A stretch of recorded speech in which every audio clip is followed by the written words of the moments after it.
Tem uma lista aqui de coisinhas que eu quero passar para vocês, de alguns assuntos que estão sendo picados desde ontem, até muito por causa das conversas dos dirigentes do Corinthians dentro da Neoquímica Arena com os repórteres, mas vamos começar falando do assunto principal, que é a história do Ministério Público, que apareceu como novidade hoje, mas não é uma novidade assim. É uma novidade porque nós ficamos sabendo hoje essa história do pedido do Ministério Público, mas é algo que vem se arrastando desde 21 de agosto. Já vou explicar para vocês. Antes disso, por favor, tenho que fazer esse pedido. Inscreva-se no canal. Inscreva-se aqui no canal se você já é inscrito. Muito obrigado. Vamos lá, vamos por mais. Estamos chegando perto dos 20 mil inscritos. Ao final do vídeo, deixa o seu like, comenta aqui o que você acha dessas notícias todas do Coringão, da situação como um todo e vamos que vamos, tá certo? Bom, por que eu estou falando que não é uma novidade? Porque, resumindo, o Ministério Público de São Paulo, por meio do promotor Cássio Roberto Concerino, ele solicitou no dia 21 de agosto, olha só, hoje já é 1º de setembro, ele solicitou no dia 21 de agosto ao Departamento de Inquéritos Policiais do Tribunal de Justiça de São Paulo que Augusto Melo, André Sanches e Duílio Monteiro Alves fossem afastados do Conselho Deliberativo e do CORE, o Conselho de Orientação. Augusto Melo sofreu um impeachment há pouco tempo e, por causa disso, ele já está afastado definitivamente. Então, esse não é um problema. O promotor até tomou esse cuidado de... Ele reparou que Augusto já não faz parte do Conselho, mas vai que tem alguma brecha, né, no estatuto, alguma coisa, por via das dúvidas, ele inseriu o Augusto Melo nisso.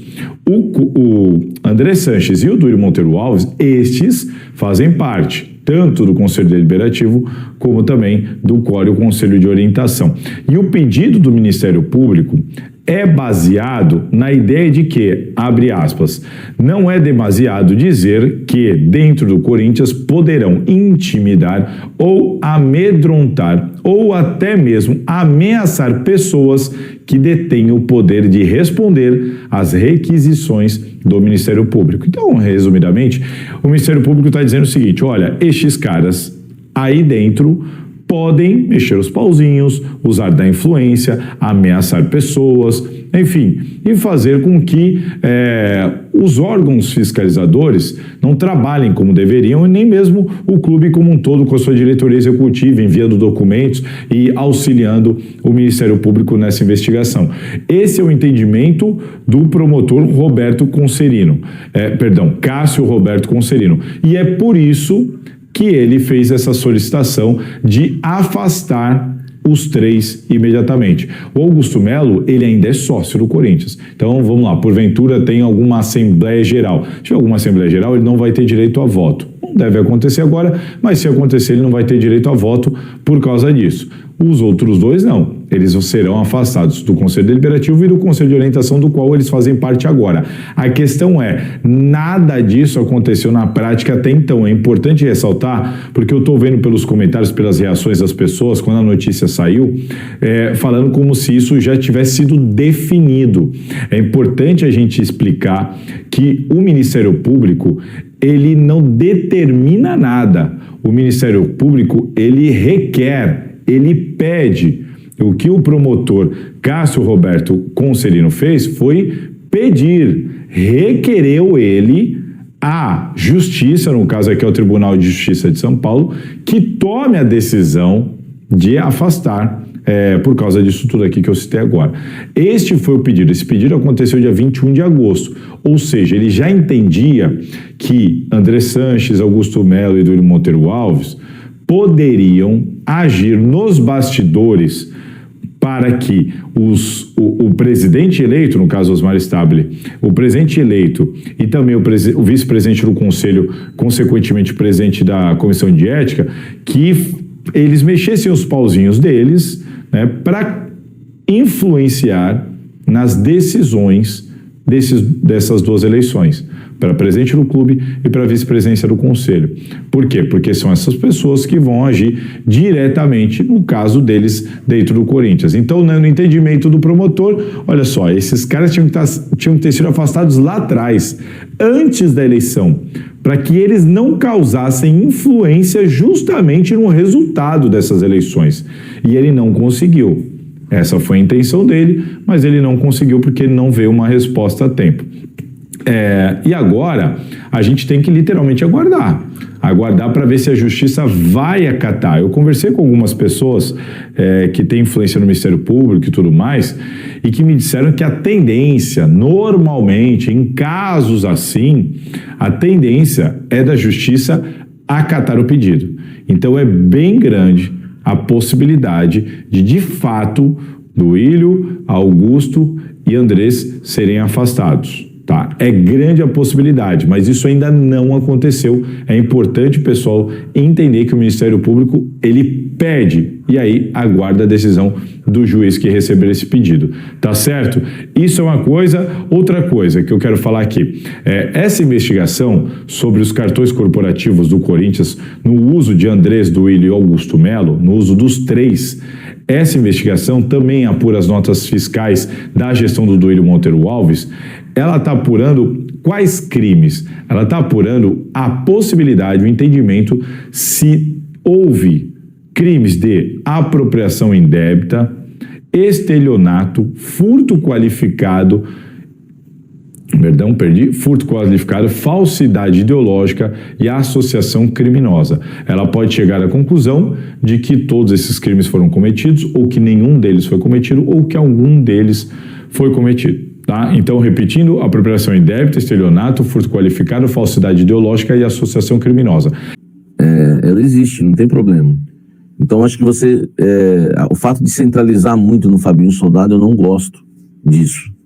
Eu acho que poderia ter os empresários poderiam ter outra porta de entrada, né? Porque o futebol são duas maneiras que você contrata.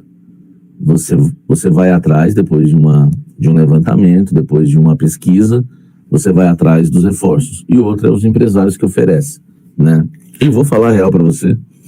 Há muitos anos no futebol, há muitos e muitos anos, se contrata mais com os empresários oferecendo do que o outro caminho. Entendeu?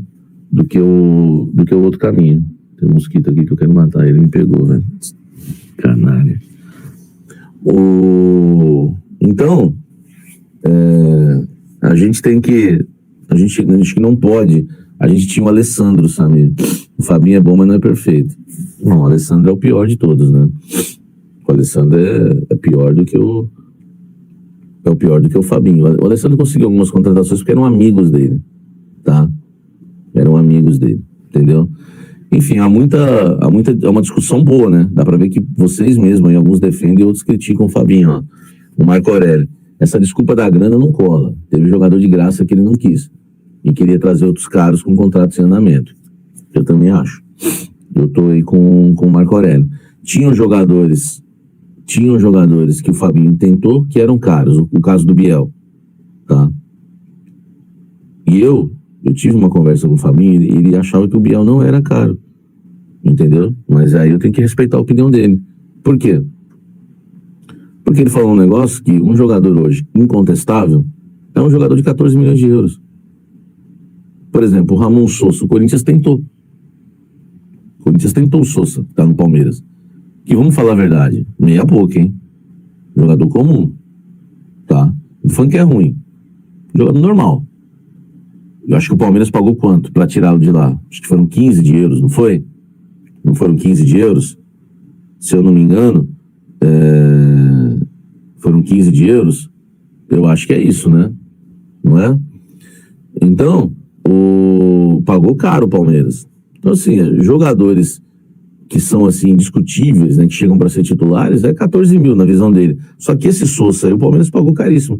Aliás, eu não curto muito os reforços do Palmeiras, por exemplo. Eu acho que o Ramon Sosa, para mim, é um jogador comum. O Facundo Torres, para mim, é um jogador comum. Entendeu? Não é jogador para mais de 10 milhões de euros. Eu acho que o Felipe Anderson, 14 milhões de euros, o Alex sempre ajudando, ele falou que viu aí. 14 milhões de euros é um absurdo no Sosa. entendeu? E o Corinthians tentou por empréstimo, mas por empréstimo ele não queria vir. Aí o Palmeiras foi lá e teve que contratar, tá? E por exemplo, o Felipe Anderson, que o Palmeiras pagou uma fortuna. Cara, eu acompanhei o Felipe Anderson no Santos, na época em que o setorista acompanhava os treinos, tá? Eu acompanhava todos os treinos e todos os jogos. O Felipe Anderson é uma das maiores enganações do futebol, entendeu? É uma das maiores enganações, tá? Então enfim, o Palmeiras pra mim ainda contratou mal, tá? Contratou mal, mas o Corinthians acho que patinou em reforços que a gente sabia que não viriam. Por exemplo, agora tá tentando contratar jogadores que são viáveis. Se tivesse focado nesses, tinha contratado antes do transfer ban, gente. Tinha contratado o Caio César, tinha contratado o Augustin Anello. Eu não sei se é bom, mas pelo menos é de graça, tá? Na lateral direita, poderia ter contratado o Joaquim Garcia. Poderia ter trazido alguns reforços, entendeu? Essa é que é a verdade. O São Paulo tá tentando, tá quase trazendo o Marcos Leonardo por um salário muito abaixo do futebol brasileiro, do que ele ganha lá, tá? E aí, a gente não podia ter trazido o Marcos Leonardo também? Então assim, velho, a gente não podia ter trazido o Renier? Não podia? Renier, né? Enfim, o Caio César, não podia ter trazido? Tá? Então é o que eu penso. Ele foi muito lento no mercado, tá? E outra coisa, o Fabinho, né?